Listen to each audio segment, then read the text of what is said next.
Hey everyone, Mah-Dry-Bread here. Pokemon Black with only one Clink was a shockingly super fast and fun solo run. Let's follow that up with a classic gimmick run. Today's the day that we figure out, would I be able to beat Pokemon X with a team of only in-game traded Pokemon? Alright, I'm pumped. I haven't gotten to do one of these in-game trade runs in quite a while. So in-game traded Pokemon have a big bonus but also a big trade-off. The bonus is that they gain extra experience, so they level up a lot faster, but as a trade-off, they stop obeying you if their level gets too high without having the right badge. You can see on screen here, but we're in the Kalos League, so we're gonna need a new badge every 10 levels. I'm not sure if we're going to end up being disobedient or not at any point, but if we do, it's quite the nightmare. The other big thing to worry about is just our very limited Pokemon list. What you're looking at right now is every traded Pokemon. We get Farfetch'd and Steelix right near the start, we get Bisharp near the end, and that's about it. The extra starters from Shauna aren't until the post-game, same with Ralts. The Magikarp and the Eevee can be gotten before the post-game, but it's really random. You have to go to hotels around the world on specific days to talk to the hiker and the maid, and once you've talked to them 4 different times, they let you trade to get their Pokemon. Considering I make these runs on a pretty strict time limit, there's pretty much no chance of us getting either of them, and it's a shame because the Eevee would help a lot. I'm sure the Water Onix would too, but Eevee really gives us type coverage. Like always, I'm writing this script as I go through with the challenge, so this part is being written before I've started. Everyone comment down below and guess if I can win or not.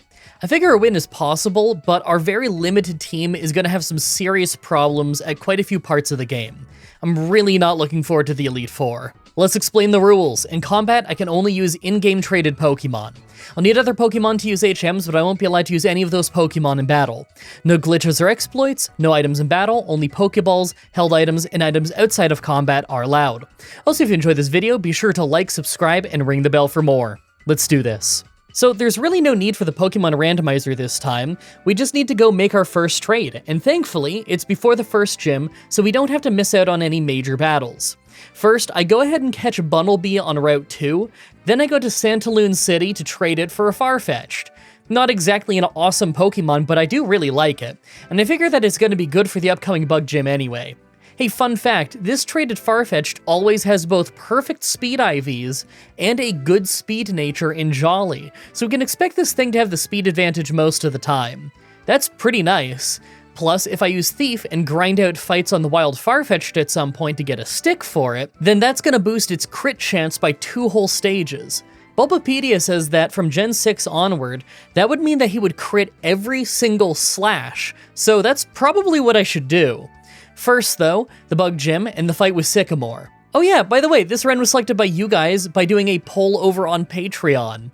You can find my Patreon in the description of all my videos. Any pledge of $1 or more will get you access to these challenges the moment I'm done editing them, so typically between 12 and 6 days early. As expected, the bug gym was super easy with Aerial Ace. We hardly took any damage, and we took them out super easily. Sycamore right after was slightly harder, but still really not a problem. He's got the 3 Kanto starters, but we had no problem just overpowering him. I think Bulbasaur has Leech Seed if I remember right, but we one-shot him, so that never happened. So far we're doing better than we did on the Regigigas run. So there was honestly an insane amount of travel here, and none of it is relevant to the challenge, so there isn't too much to show you, although I did pick up Thief on my way. I also backtracked all the way to Route 22 to fight a ton of Farfetch'd with Thief, just to try and get a stick. That's what you're seeing me do right now. There's only a 10% chance of finding a Farfetch'd, and only a 5% chance of them having a stick, so the odds aren't good. I have no idea how long it took me to get the stick, to be honest. I did an hour and a half of stick hunting, just to randomly check my Pokemon menu and see that I'm holding one now, so I must have missed the text box saying that I stole it at some point. I fought 64 of them, if my count is right, and I know for sure that it wasn't in the first 30, so I think I got kind of unlucky? It was worth it, though. This stick takes Farfetch'd from being pretty weak to actually quite strong. Considering how early in the game we learned Slash, we could be a real beast. By the way, I was running this at 300% speed in the emulator while I was actually hunting these Farfetch'd, so this would have taken 4+ hours if I did it at regular speed. Oh man. After that, I went straight to the aquarium to get an old rod, fished in town till I got a love disc, then I traded it in the next town over for a Steelix, the only other Pokemon that we're gonna have for the vast majority of the run. Steelix is crazy tanky, so I'm pretty happy with this. I don't think I've ever gotten to use one in my runs too, so this is pretty cool. It's even got a good defense nature, so this thing's gonna be really hard to take down with physical moves, even if they're something like fighting type. I'm hoping that between Automize and Gyro Ball, the upcoming rock gym should be easy. Okay, so this gym battle is actually just awful. After having to grind up Steelix a ton just to be able to get to the gym leader, we can't get past his first Pokemon. Sometimes he uses Rock Tomb a ton, and we're fine to build some speed, but other times he spams Aurora Beam, doing tons of damage and even dropping our attacks sometimes. Gyro Ball is basically useless in the whole gym even if we max out our speed, so that doesn't seem to help. He even uses a Hyper Potion if we just hit him twice, since it's not a knockout.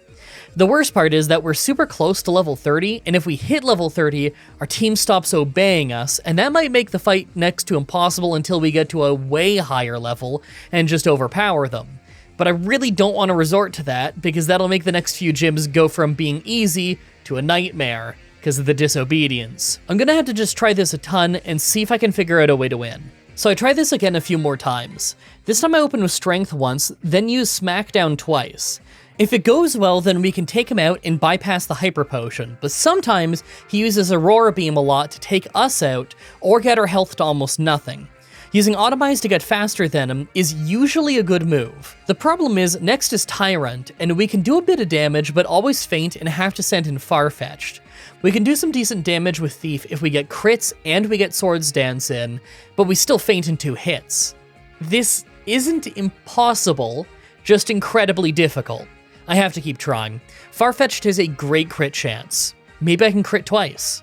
Okay, so an entire 8 attempts later, and we actually got a 2-shot with Smackdown right at the start. We must have gotten really lucky with the damage range, because that didn't happen on any of the other tries. Thanks to that, we got to the Tyrant fight with more speed and a lot more health. Normally we wouldn't have made him faint, but the Rocky helmet that I'm having Steelix wear is really paying off.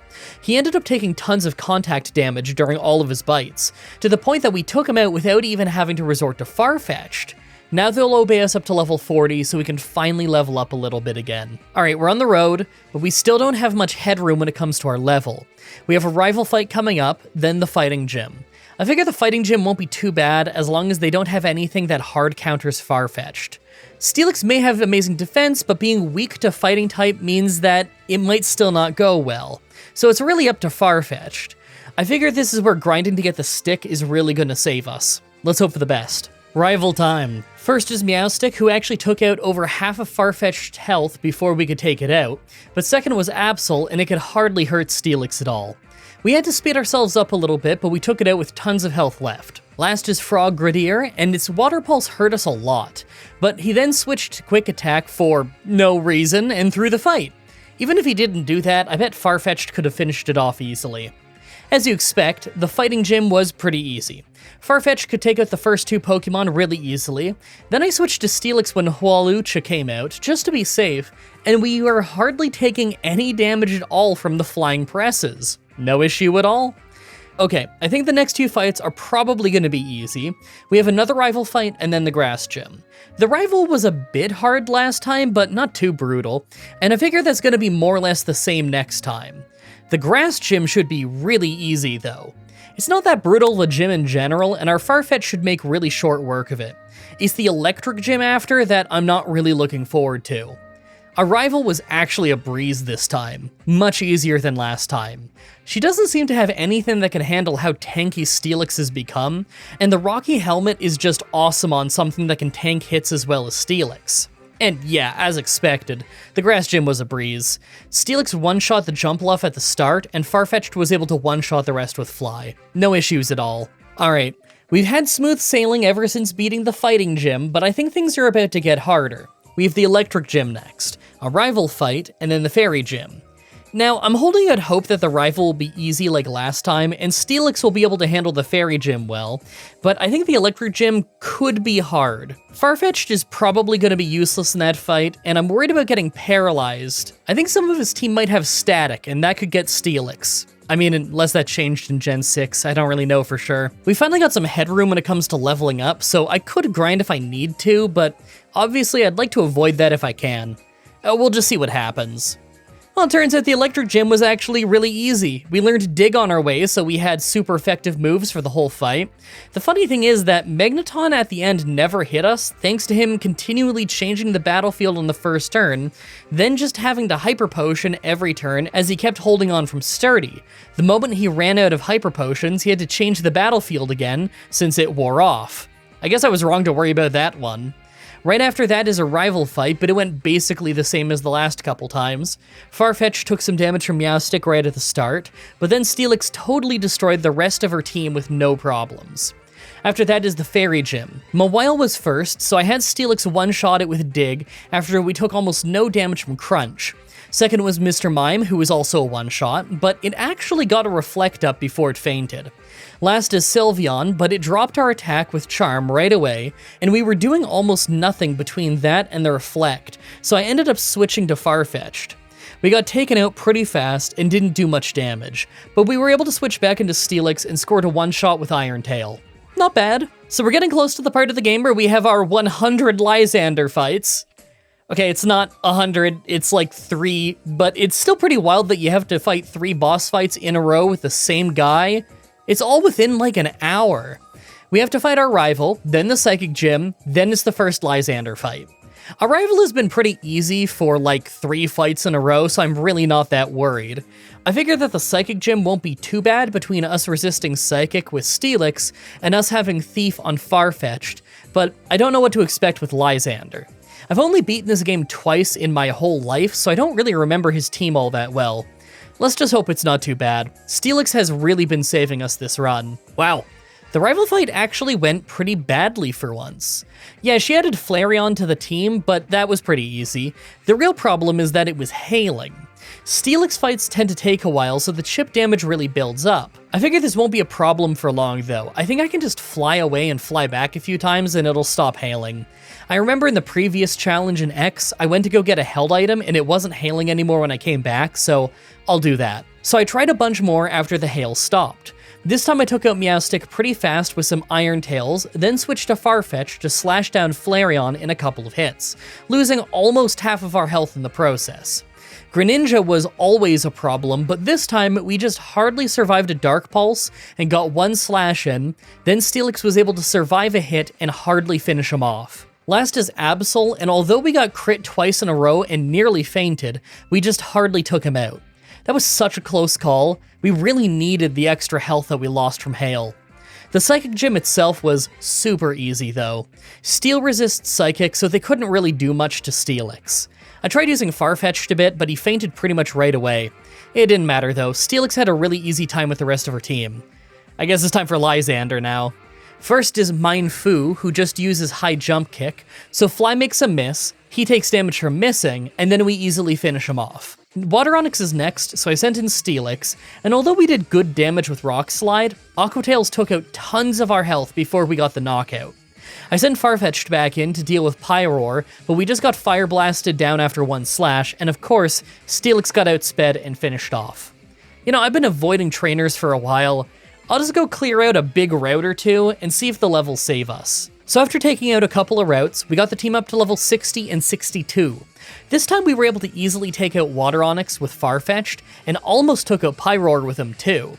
That meant we ate a Fire Blast on Steelix, but after we took out Pyroar, it was just a weak Murkrow left. I have to say though, I'm worried about the other Lysander fights. Okay, so we have the Team Flare HQ to go through, but after that, we have 2 back-to-back Lysander fights, and if I had to grind for the first one, then I'm pretty sure I'm gonna have a rough time with the next 2. The worst part is that I think we have reasonably smooth sailing until the Ice Gym after, so we might end up having to overlevel just to have an easy time getting to the Elite Four afterwards. I have a lot of travel to do here and there though, as well as a lot of trainers to fight. I'm gonna fight every last one of them because I think that it's clear that I need the levels. I really want to get to the Ice Gym already because we get to trade for our last Pokemon right before it, and it's a pretty good one. Well, the second Lysander fight didn't go how I expected at all. We used Swords Dance, he used Swords Dance, and then we swept his whole team. I kinda figured that using Swords Dance here was a long shot since he would just high jump kick us like he did before, but it ended up paying off big time. I wonder if that'll save us in the last Lysander fight too. Although, I think he might start with Water Onyx on that one, so I can't really remember. Wow, not only is Water Onyx not first, but he's actually last, so we got to sweep all the way to him the same way as we did in the last fight. Yeah, he one-shot us with a critical Iron Tail, but we did so much damage to him that Steelix was able to easily finish him off right after. That was perfect.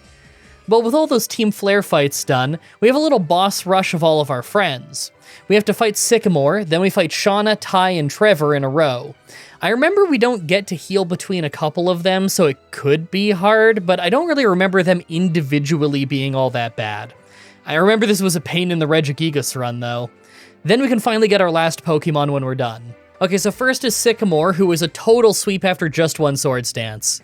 I love this combo so much. Swords Dance and Slash with a stick is crazy. It's a shame we're so fragile, or I would gladly build up more than one Swords Dance.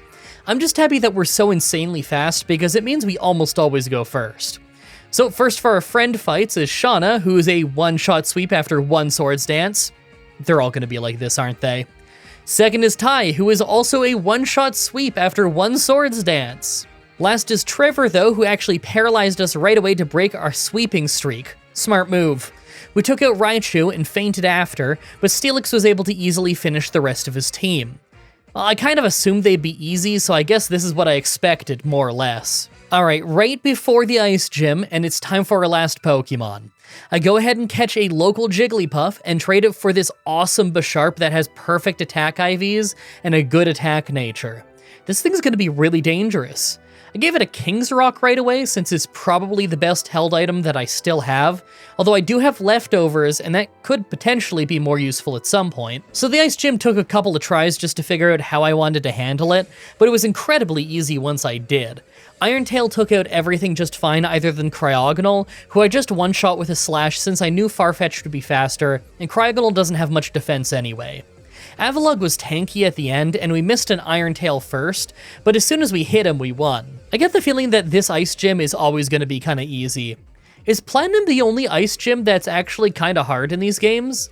I feel like Ice Gyms are always easy other than that one. Alright, we're in the last bit of travel before the end of the game. I feel pretty good about the Steel Elite Four member, but outside of that, I don't really think that things are gonna go that well. The last rival fight is pretty hard, and I figure that most of the Elite Four is gonna be hard too, especially the fire one.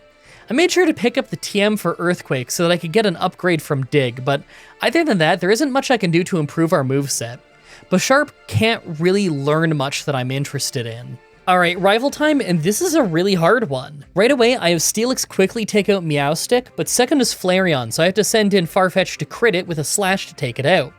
The real problem, though, is Greninja, who loves flinching us with Dark Pulse, and none of our moves do much damage.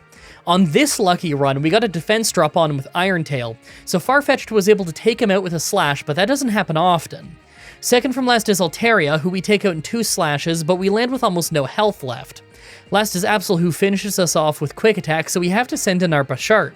We trade shots back and forth for a while, but thanks to Absol critting a Night Slash, we ended up fainting. This is already 7 tries in, because without that defense drop on Greninja, we don't get nearly this far. I'm convinced that I could win this, but I just have to figure out the fight first. Okay, many tries later. Meowstic is still the same, as is the Flareon fight right after. This time for Greninja, I send in Bisharp and sacrifice him getting 1 hit in on Greninja. It didn't do much, and we flinched to not get a second hit, but thankfully, that was all we needed. I sent in Steelix and took him out early with Earthquake. Then I could use Farfetch'd as Absol came out, and although we got crit right away, we managed to get in a Swords Dance so we could take it out, and then we got the one-shot on Altaria the second it came out last this time. It's always really satisfying when you can figure out a minor change in strategy that gets you the win. Now that we're at the Elite Four, let's take a look at our stats. Well, we're pretty good, but our Bisharp is such a low level. His moves aren't really that great either. I think I'm going to have to teach him Power Up Punch for a little bit of coverage, although I have no idea if I'm going to actually use it. I don't really see us winning this yet, since a lot of the Elite Four have a type advantage against us, but it's at least worth a try. Make your final guesses on if we can win this or not. Let's do this. First is Fire Trainer Malva. I tried this one a few times, but I never got that far. Steelix faints to any one of them, so it's not helping, and Farfetch can only make her Pyroar faint. Obviously, Bisharp can't really do anything here, so this fight just isn't happening until we're a higher level. Let's try each of the Elite Four members, then we'll see if we can beat any of them yet. Second is Water Trainer Cybold. First is Clawitzer, so I just get a Swords Dance in and then one-shot it, although we lose more than half of our health in the process. Barbarnacle is next, so I had to switch to Steelix to take it out with an Earthquake. Water Onyx is third, so I switched back to Farfetch'd, just to go straight for a Slash. We fainted, but we took it to half health, so Steelix was able to finish it with a Rock Slide. Last is Starmie, and we hit really hard with Earthquake, fainted to Surf, we sent in Bisharp, we nearly got one-shot by another Surf, then we took it out. That was really close, but it was a first try. Third is Steel Trainer Wickstrom. First is Klefki, who sends out spikes before we one-shot it, and second is Probopass, who hangs on from an Earthquake with Sturdy, wastes a full restore as we hit it with Strength, then we just take it out with another Earthquake. Aegislash got one big hit in on us before we one-shot it with Earthquake, and last was Scizor, so I switched to Farfetch'd to Slash. We only hit it once before we got taken out with an Iron Head and a Bullet Punch. Steelix was able to take it out with Earthquake though, so that's another first try. Fourth is Dragon Trainer Drosna. Dragalga's first, and we just got a one-shot on it with Earthquake, and second is Noivern, who takes out half of our health with a Super Fang. We were hitting hard, and she had to use a full restore, but we went down to 7 health from a Flamethrower before we finished her off. I sent in Farfetch'd as Drudagon came out, and I got a Swords Dance in, but we got hit with Dragon Tail to switch back to Steelix. We hit an Earthquake before fainting, we sent Farfetch'd back in, hit a Slash while she was healing, then hit another Slash to take her out, but we are pretty hurt, especially from the rough skin. Altaria is last, and our Slash hit hard, but we fainted right after, so we had to get our Bisharp to finish it off. That was a bit close, but yet again, a first try. Alright, well, I'm amazed that we even got that far, but I don't see how I can beat Malva at this level. Plus, I forgot to get any elixirs, so I'm out of Earthquakes now. I'm gonna have to grind a bit before we can actually make any progress. I think that what I'll do is just Rare Candy Bisharp up to get him to the same level as the rest of our team, then get us to level 80. We're still losing at level 78, so trying again at level 80 seems like a good place to start.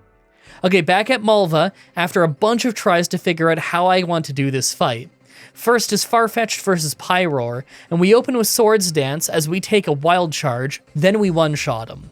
Next is Torkoal, who we also one-shot, and third is Talonflame. It actually outsped us and took us out, so I had to send in Steelix. We actually hardly got hurt off Flare Blitz, and we took it out fast with a Rock Slide. Last is Chandelure, so I sent in Bisharp to one-shot it.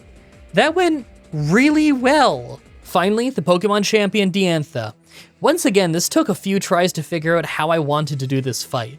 Right away, Flying Presses missed us as we got a Swords Dance in, then we flew as she was using Swords Dance. Didn't matter though, we got a one-shot.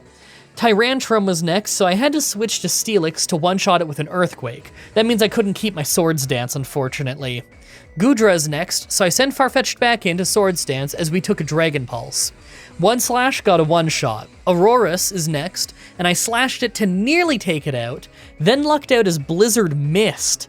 That Blizzard took me out on many other tries. Thanks to that, we took her out. Gourgeist was next, so I just had Bisharp one-shot it, and last is Gardevoir, so I had Bisharp stay in and hit a Night Slash to nearly one-shot it.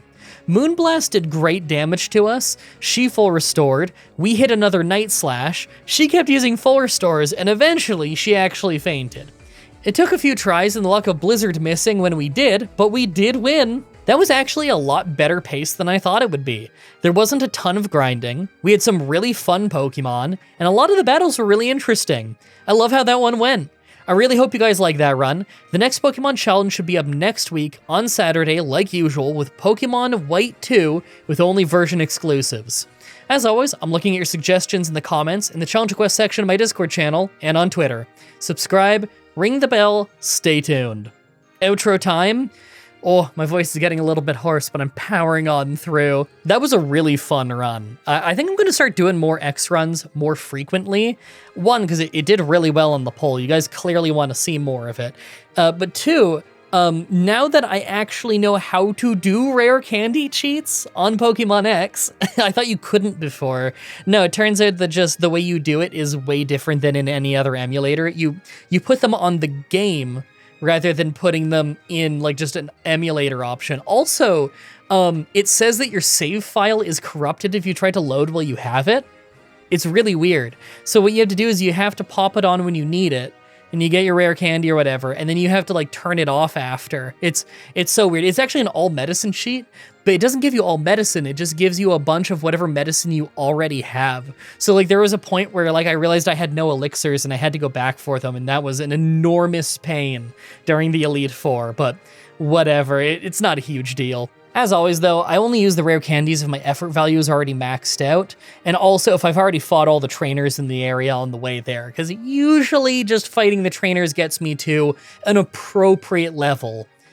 Okay, I say that. There's some solo runs where fighting the trainers does not get you to an appropriate level, and I have to grind in the wild, but it happens. Also, just because I realized I've never actually said this on the show, yes, I see your millions of comments about the cactus Pokemon whose name escapes me right now. It starts with an M.